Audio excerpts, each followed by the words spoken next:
Hay preguntas para amigos y hay preguntas para abogados. En este video podcast te contesto con calle, de una manera simple, sencilla, todas esas preguntas que tienes sobre situaciones de derecho que surgen día a día. Yo soy la licenciada Vivian Santiago Trinidad y esto es Abogados con Calle.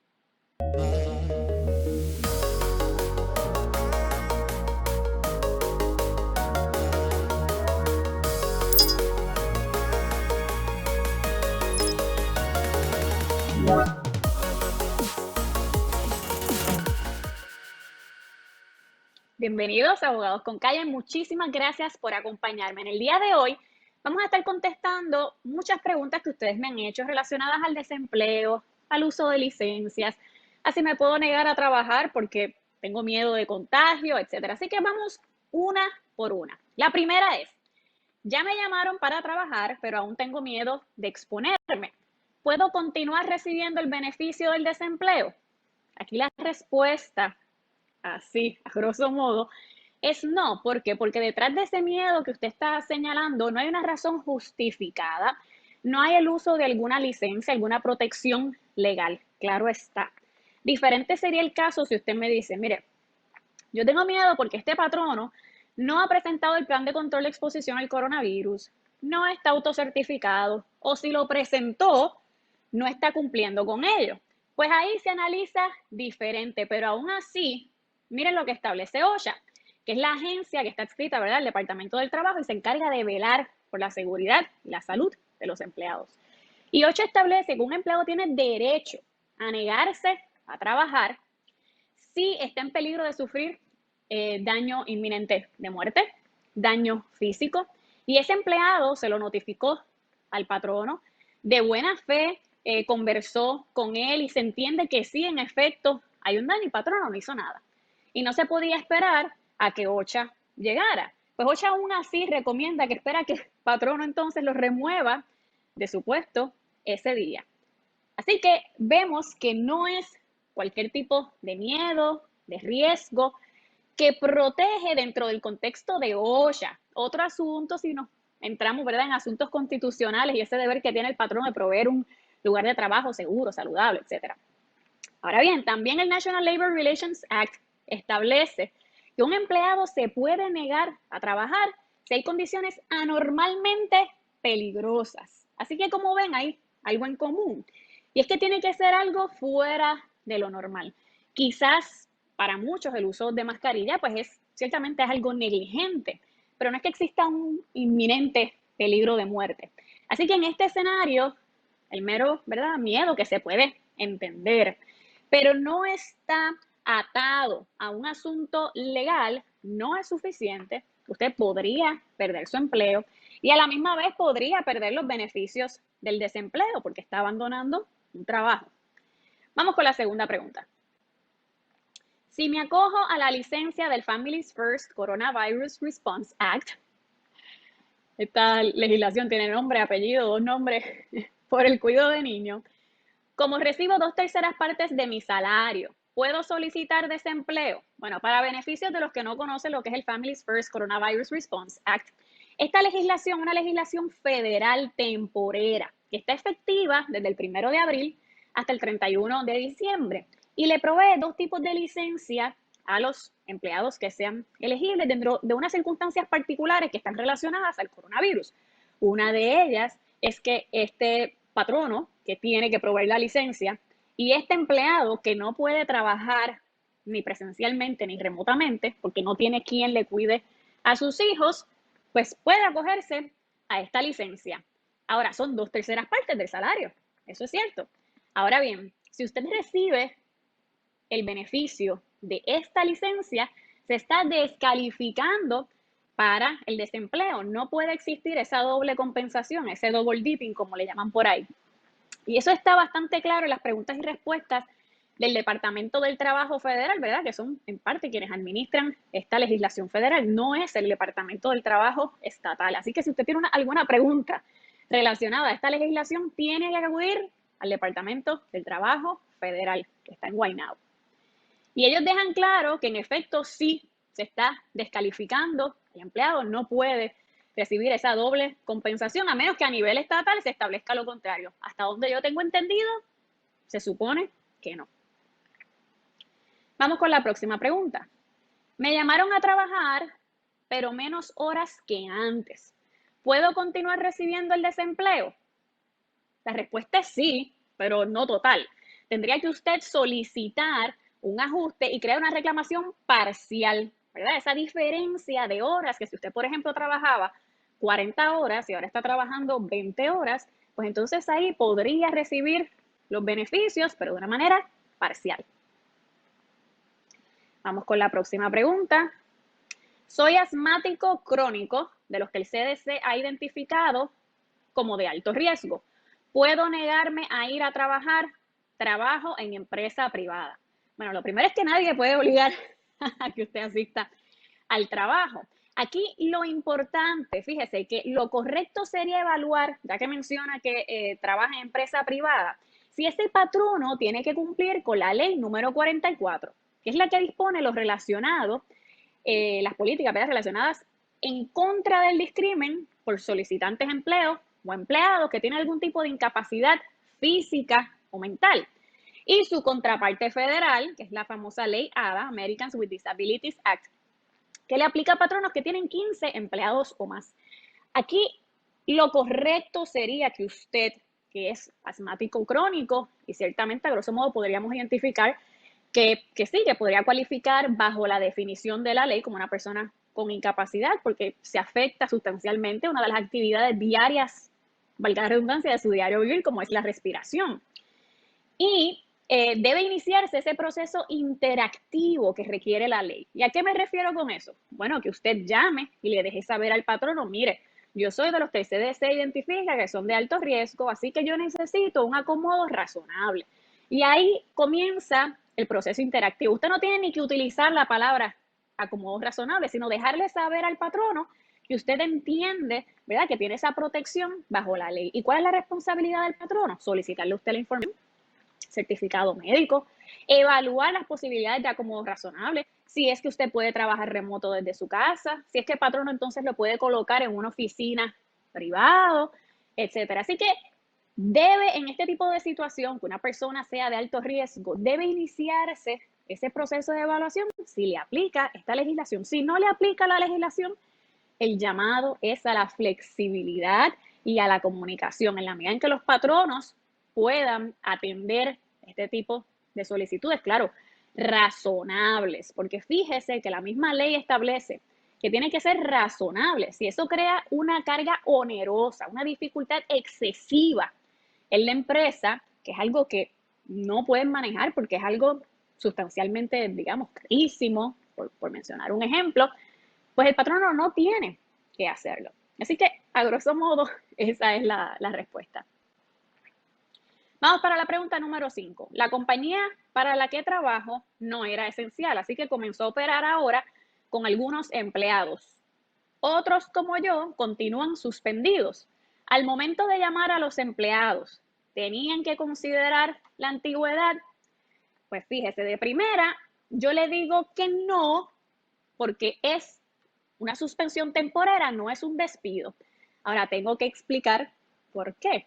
Y ahí nos tenemos que mover al marco legal de la ley número 80 del 30 de mayo de 1979, si no me equivoco, según ha sido enmendada. Y es que esta ley define el despido, entre otros escenarios posibles, como la cesantía, que es lo que conocemos del despido, estás despedido y ya, como una suspensión indefinida, la de te vas, no me llames, yo te llamo, sin ningún tipo de fecha de regreso, o aquella suspensión que exceda de 90 días, es decir, al día 91 de su suspensión se va a entender que se configuró el despido.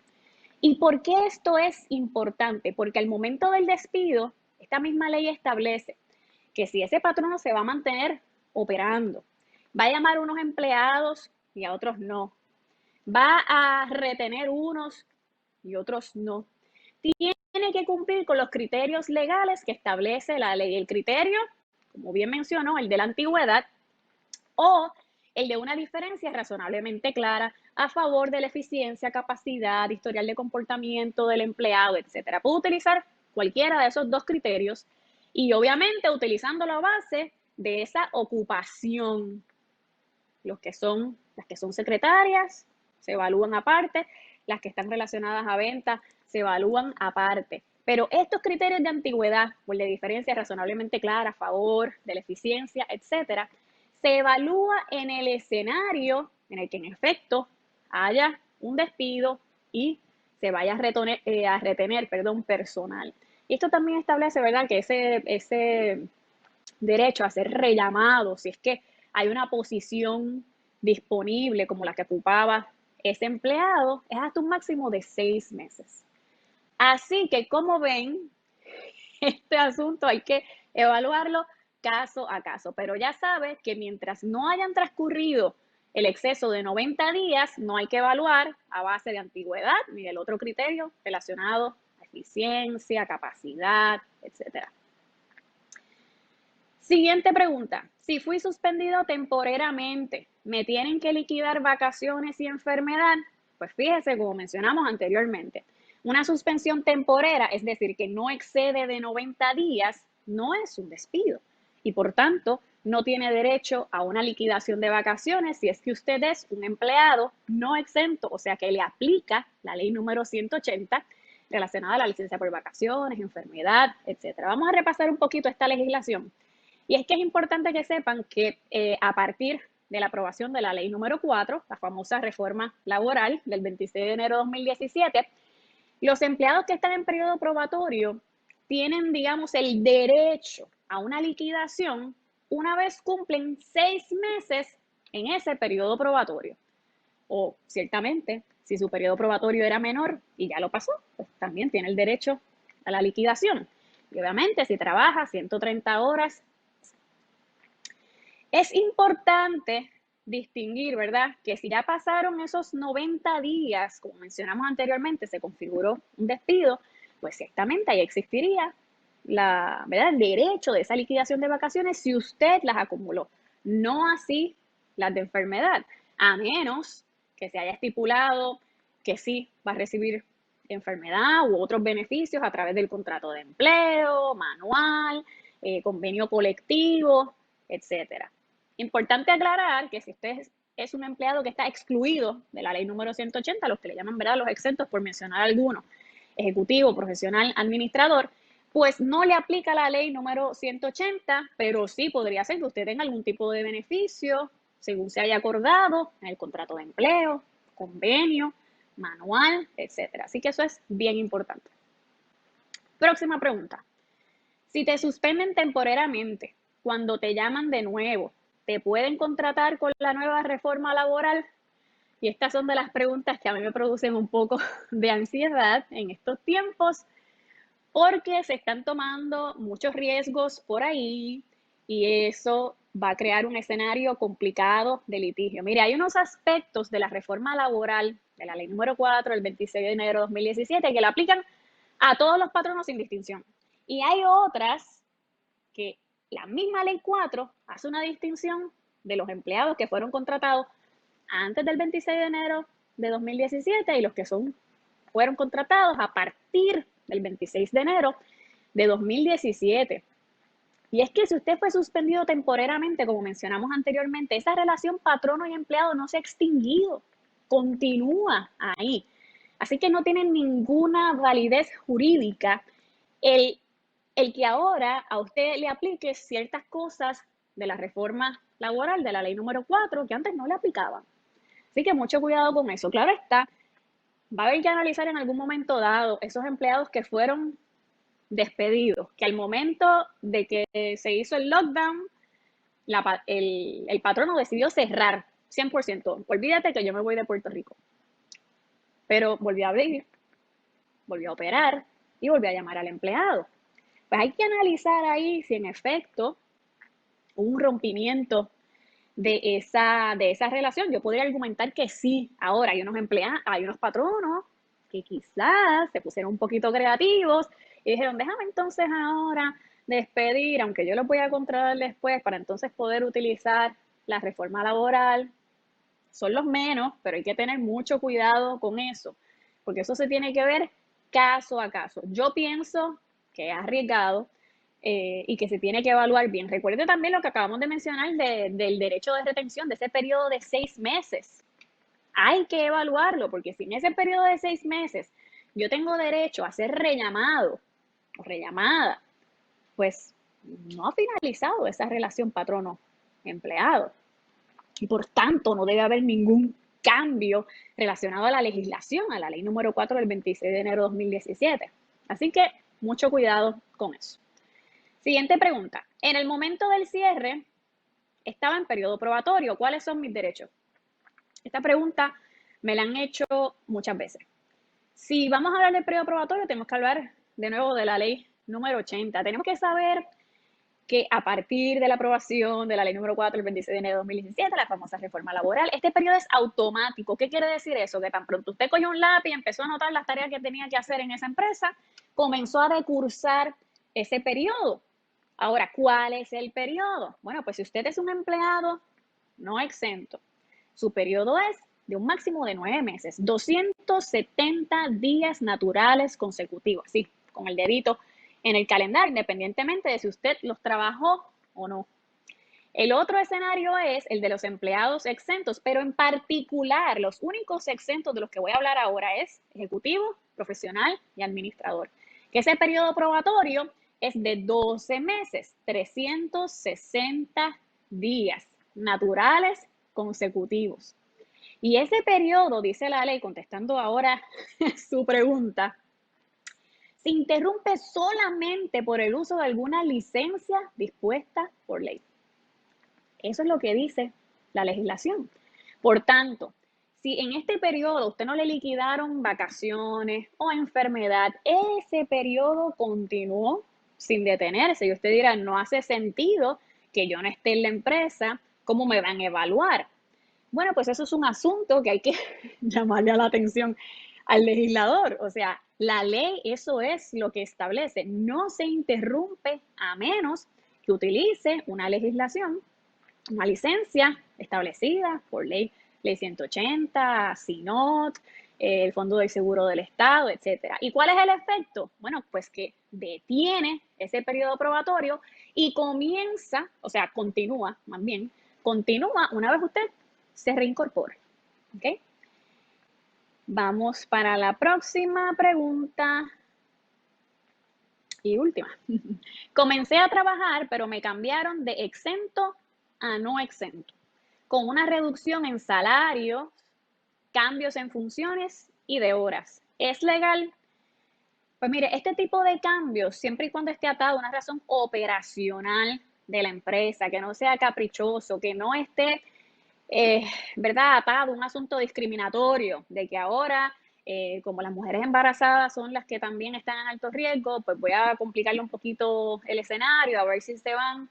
Pues siempre y cuando no exista arbitrariedad, no sea por un asunto de discrimen y esté atado a razones justificadas operacionales, sí se puede hacer, con eso no hay ningún problema. Ahora bien, aprovecho para aclararles que aquellos empleados que son exentos, en específico, por ejemplo, el ejecutivo.